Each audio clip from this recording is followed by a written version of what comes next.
है कि सोमवार की अगर प्रदोष पड़ती है, बहुत ध्यान से सुनना महाराज, सोमवार की प्रदोष पड़ती है तो शंकर भगवान कैलाश पर निवास करते हैं।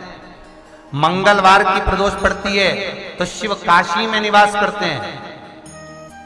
बुधवार की प्रदोष पड़ती है तो शिव रजत भवन में निवास करते हैं। गुरुवार की प्रदोष पड़ती है तो शिव गंगा के स्थल पर निवास करते हैं।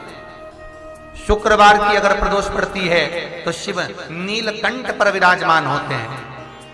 शनिवार की अगर प्रदोष पड़ती है तो शिव शमी के वृक्ष के नीचे रहते हैं। और रविवार की जब प्रदोष पड़ती है तो शिव बेलपत्र के पेड़ के नीचे निवास करते हैं। महाराज, ये एकादशी शंकर से कह रही है कि आपका स्थान ये नहीं कि आप कैलाश पर मिले, उस वार को, उस तिथि के दिन, उस अनुकूल।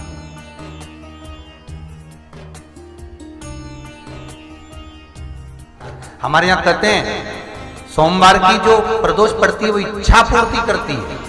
मंगलवार की प्रदोष रोग से मुक्ति देती है। बुधवार की प्रदोष कामना की पूर्ति करती है। गुरुवार की प्रदोष शत्रुओं का नाश करती है। शुक्रवार की प्रदोष सुख और शांति देती है। शनिवार की प्रदोष संतान का सुख देती है। और रविवार की प्रदोष जो काम दुनिया में कोई नहीं कर सकता वो अचूक फल की प्राप्ति रविवार की प्रदोष करा देती है। महाराज, ऐसी प्रदोषों का नियम वर्णन किया चाहिए। भगवान कहते ठीक है, तू थोड़ी देर खड़ी हो। एकादशी सम्मुख खड़ी हुई। पार्वती जी ने जिस अंगुष्ठ का जल पीने के लिए लिया था हाथ में, बस पीने ही वाली थी, शंकर भगवान ने वही हाथ में जल लेकर एकादशी के हाथ में उसको देकर कहा, ले, ये मेरे द्वारा निर्मित एक व्रत है जिसे त्रयोदशी के दिन तूने मांगा है, मैं तुझे देता हूँ। आज इस व्रत का फल मैं तुझे प्रदान करता हूँ। अब तू जिस जीवात्मा को लेकर जाएगी उसका पाप प्रबल नहीं होगा। किसी स्त्री, पुरुष, बालक, बुजुर्ग जो भी होगा जिसने प्रदोष का व्रत करा होगा, वो जीवात्मा को तू किसी फल की कामना से नहीं, स्वतः ही लेकर चली जाए।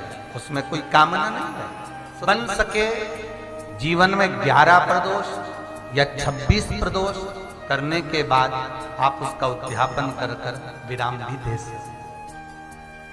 पर जीवन में एक बार प्रदोष का व्रत मौका मिले, जिस कामना से, जिस दिन का भाव आपके मन में आए कि मुझे रोग से मुक्ति पाना है तो ये प्रदोष मुझे करना है, मैं और रोग मुक्ति के लिए, मंगल जो भी आपके मन में आ रहा है, संतान प्राप्ति के लिए शनिचरी प्रदोष आप उसका स्मरण करें। फिर लिखा शिव महापुराण में, बड़ा सुंदर लिखा विद्याजी ने, मान लो आप प्रदोष का व्रत नहीं कर सकते, आप अगर व्रत नहीं कर सकते तो प्रदोष के दिन, प्रदोष काल में शाम का समय सूर्यास्त का कुछ पल, कुछ घड़ी के पहले से लेकर बाद तक का प्रदोष काल के अंतर्गत आप शंकर जी के मंदिर में जाकर 1 लोटा पानी, 5 बेलपत्र भी अगर समर्पित करते हैं तो संपूर्ण प्रदोष का फल आपके भाग्य में प्रबल हो जाए। शिव महापुराण में